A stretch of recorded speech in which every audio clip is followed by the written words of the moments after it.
Hello viewers, welcome to this lecture on environmental sociology. The title of today's lecture is Environmental Awareness in Ancient Times.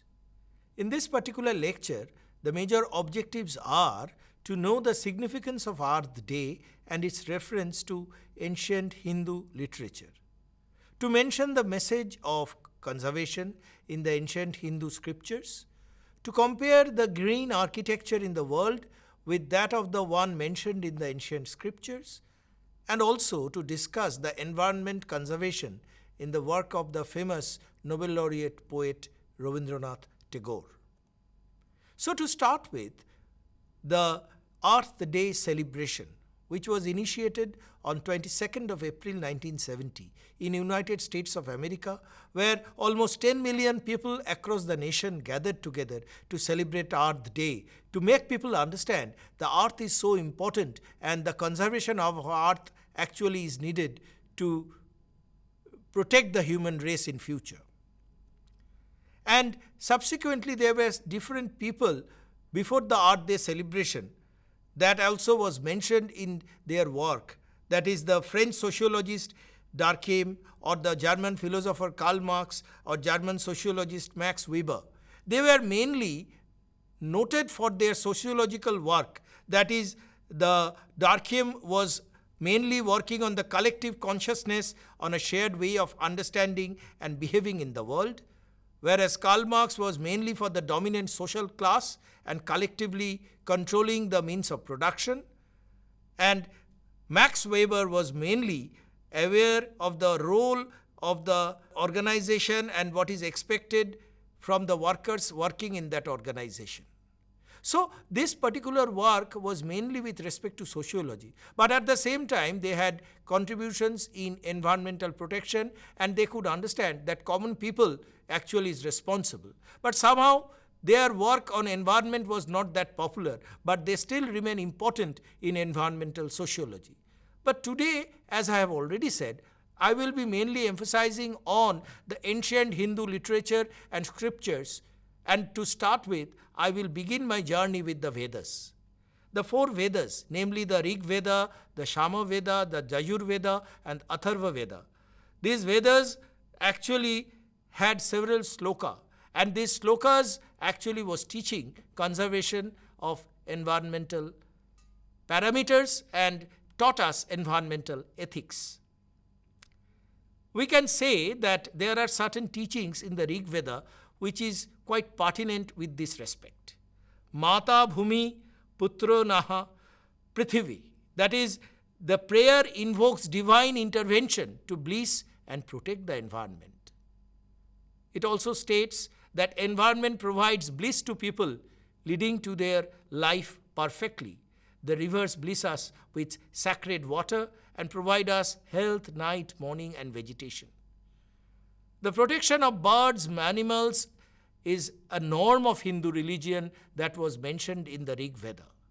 And above everything, the Hindu mythology believes 14 avatars of the god like Matsya, Kurma, Varaho, Nrsimha, which are actually coming in divine form, but just to remind us that these animals are sacred and they are so important to us, and we not only worship them, but also we protect them.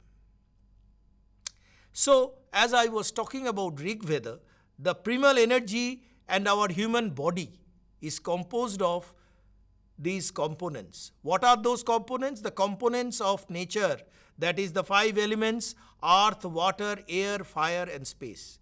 And we are connected to them, like the human nose is related to earth, the tongue is connected to water, the eyes to fire, skin to air and ears to space. So this bond between our senses and the elements is the foundation of our human relationship with the natural world. So definitely they are inseparable part of our existence and they constitute our very bodies. The Rig Veda also stressed the need for protection and development of forest. Human beings have to safeguard the trees. The Vedas emphasize that the plants and the trees are treasures for generations. And it is actually amazing how from the Vedic times the environment protection in holistic manner was preached. And it was also stated that do not harm the environment. The warning was given. Do not harm the water. Do not harm the flora. Earth is my mother and I am her son. So this is really a very important statement to protect the environment.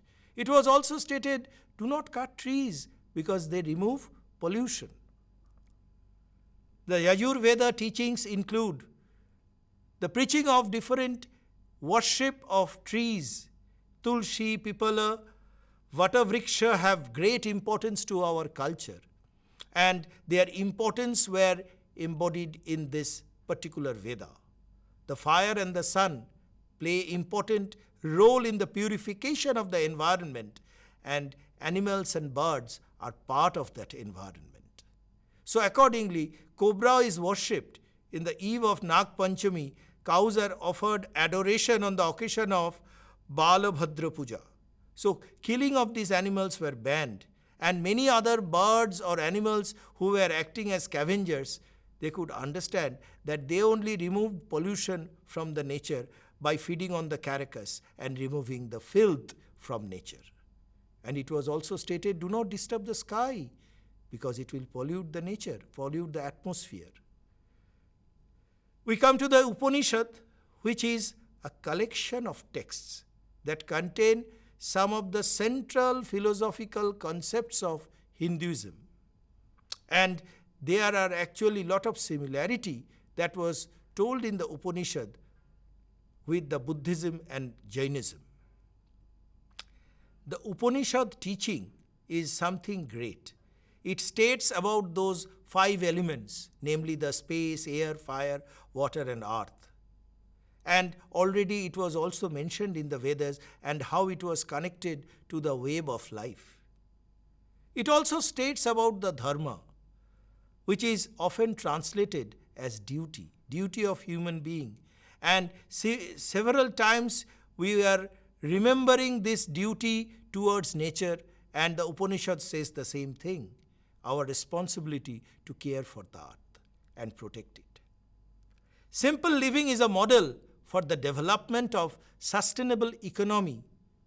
Our treatment of nature directly affects our karma. So the dharma is the duty and the karma is the work which we do. And if we do good things to the nature will give back to us. Let us come to a quiz. The Earth Day was initiated in 1950, 1960, 1970, 1980. And the correct answer is C, that is 1970. Now we are talking about the Puranas. There are 18 different Puranas, of which Vishnu Puran is pretty famous. In this Vishnu Puran, they mention about the Nargodha, which is the Sanskrit word for banyan tree. It is said that it is compressed in the form of a small seed when it is planted, and the entire universe is comprehended within that seed, and the Nargodha will germinate from that seed and become a big tree. It will rise to its loftiness, and that is how the world is created. So in this way, the smallest form of life expands in size, expands in magnitude, and this is how the world grows. Similarly, Varaha Purana, it has a quote which states, one who plants one people, one neem, one bar, 10 flowering plants or creepers, 2 pomegranates, 2 oranges and 5 mango trees, never goes to hell. That means what? If you do all this plantation, if you plant all these trees, you will not be going to hell after death. So in the way, people are being reminded that yes, you need to plant trees for your own survival, for your own better work. Now we come to some sustainability in ancient architecture. Actually, now we are talking about green building.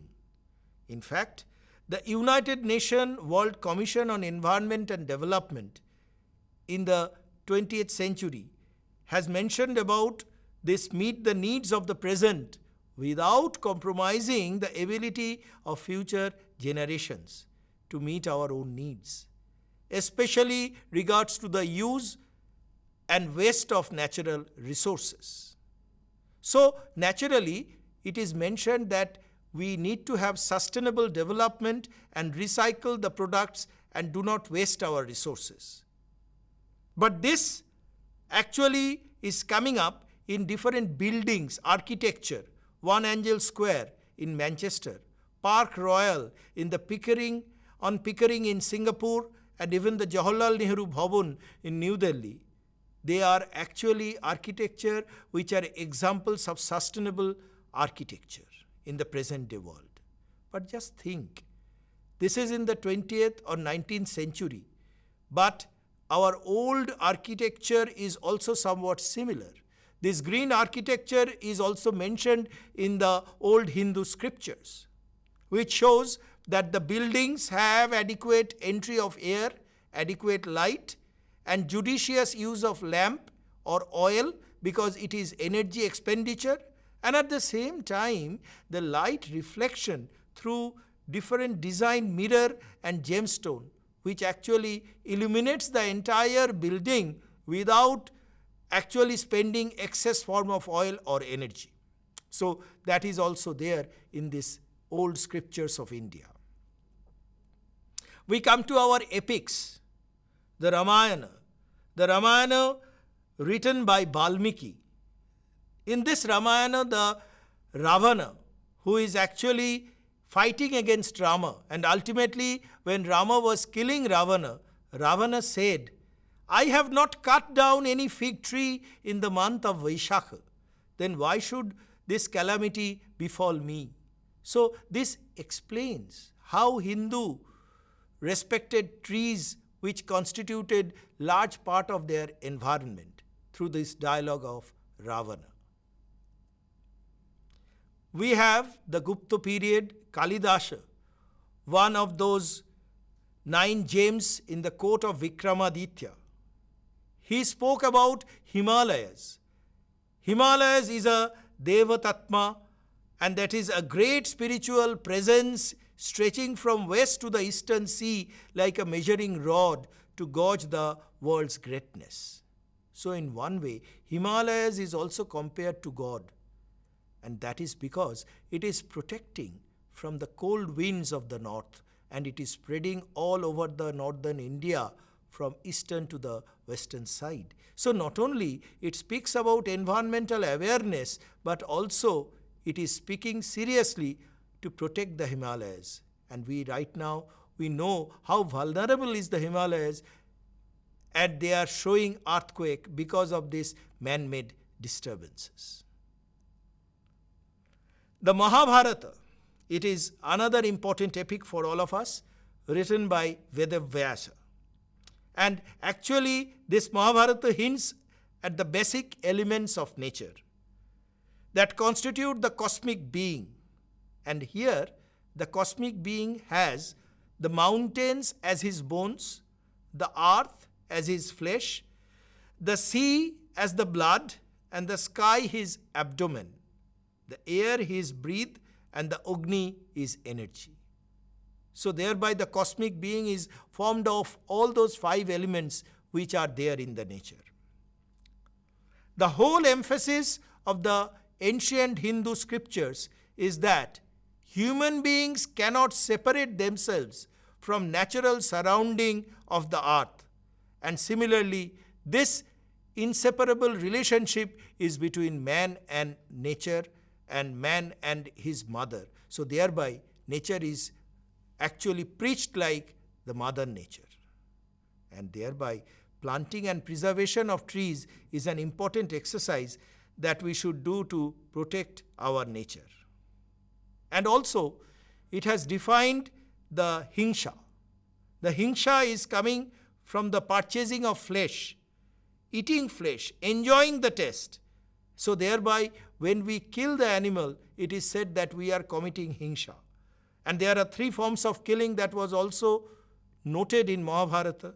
Who brings flesh or sends for it, who cuts the limbs of the animal, who purchases, cooks flesh, they are all regarded as flesh eater and committing hingsha. Bhagavad Gita was actually a part of Mahabharata, and it is the Hindu scripture. It is the God, that is Vishnu. Krishna is saying all this. In Shloka 20, chapter 10, Lord Krishna says, I am the self-seated in the heart of all creatures. I am the beginning, the middle, and the very end of all beings. All beings have therefore to be treated alike. So what does it mean? Every animal, every human, they have part of the God, and thereby they should be treated nicely. Krishna also compared the world to a single banyan tree with unlimited branches, in which all the species of animal, human, demigods wander, and thereby Indian consciousness is full of trees and forests.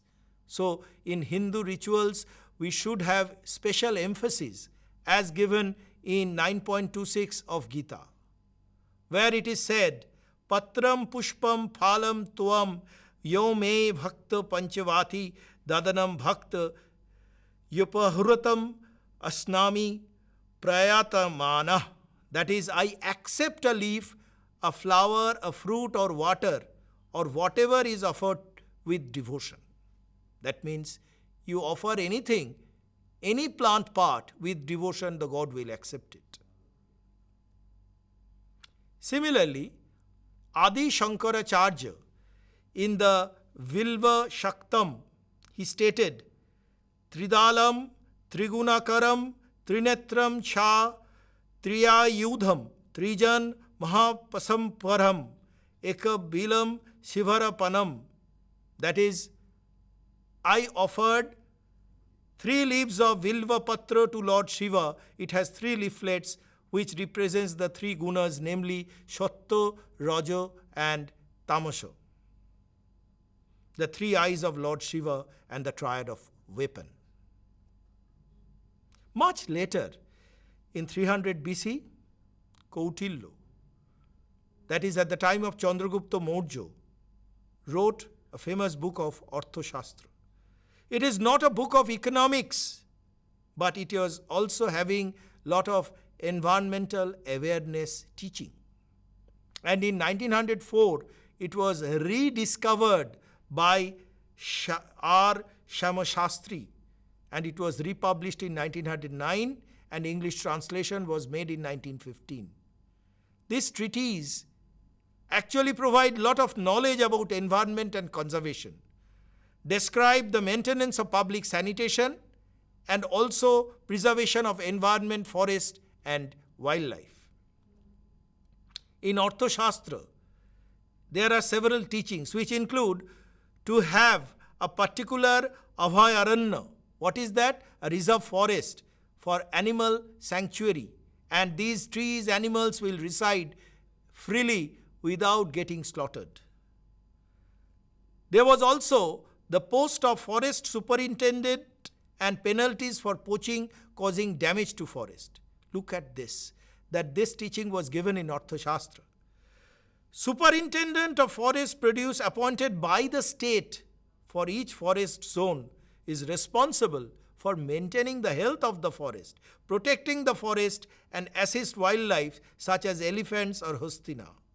And there are several trees which were identified as important trees for their economic importance, medicinal importance. And that include teak, pamira, mimosa, sishu, kauki, shirisha, katichu, latifolia, etc. All these should be protected. And there the firewood, bulbous root, fruits will be utilized for eating or also having medicinal importance. Kautilya also mentioned that the notion of new forest, it has to be planned. And this planning should be done at the time of establishing it in an unoccupied land. Even it gave directives to conserve water. and as a very important commodity. And right now we understand the importance of water. And it was also stated that fines will be there if you are not using water properly or protecting the water bodies. He emphasized on efficient water management, recommended practices for conservation of natural resources, especially the living resources. And so that is what is kindness to animals, not slaughtering them but protecting them. We come much later. The great poet, Nobel laureate Rabindranath Tagore. Tagore's writing had lot of mention about nature and its conservation, and it was all under the poems or songs under Prakriti Parjyaya or the environmental genre. The galaxy of prophets of humanism in 20th century, he is writing all these beautiful quotes. And this particular nature is running a consistent theme in his work. He is considered to be an environmental pioneer and maintaining harmony between progress and conservation. He also has expressed human impact or human destruction of forest, and he actually was deeply touched to see the oil spill during his journey to Japan in 1916. Some of these important quotes include, "Trees are the earth's endless effort to speak the listening heaven. The rules below the earth claim no rewards for making the branches fruitful." Beautiful. "The one who plants trees, knowing that he will never sit in their shade, has at least started to understand the meaning of life." And accordingly, he established the Vishwabharati University in Shantiniketan, following the teachings of Purana, where classes were held amidst nature. The Forest Week was actually celebrated in Shantiniketan, and this famous Bengali song he wrote, "Aye, aye, aye amader অঙ্গনে অতিথি বালক তরুদল মানবের স্নেহ সঙ্গে নে চল চল আমাদের ঘরে চল আয় আয় আয় আমাদের অঙ্গনে." That means, come all the young plants to our courtyard, stay with us, and we will keep you with love and we will enjoy your company, and the music of the rain will give us the touch of life. We come to the quiz. Billash Shvaktam was written by Valmiki, Kautilya, Adi Shankaracharya, and Vedavyas. And the correct answer is, yes, you are right, it is C, that is Adi Shankaracharya. Now, following this trend, the famous nuclear man of India, ex-President A.P.J Abdul Kalam, was also describing the importance of conserving nature. According to him, ancient India was a knowledge society that contributed a great deal to civilization. We need to recover the status and become a knowledge power. Spirituality must be integrated with education. We should ignite our dormant inner energy and let it guide our lives. The radiance of such minds embarked on constructive endeavor will bring peace, prosperity, and bliss to the nation. So, friends, in this particular lecture, I have discussed the Earth Day, and I have shown that how this Earth Day is important for the present day world. In the same way, this Earth Day celebration was done in the Vedas, in the Upanishads, and in the Puranas. I have also mentioned the teachings of Ramayana and Mahabharata, mentioned about the green architecture in the present day world and how it was followed in ancient India. I have touched upon the Kautilya's work on Arthashastra and how it was detailing about forest protection and guarding the forest products. Lastly, I talked about Rabindranath Tagore and his work of environment conservation and protection. And of course, I mentioned some quote from A.P.J Abdul Kalam. So we should protect nature for our own existence, as mentioned in ancient Hindu literature. Thank you very much.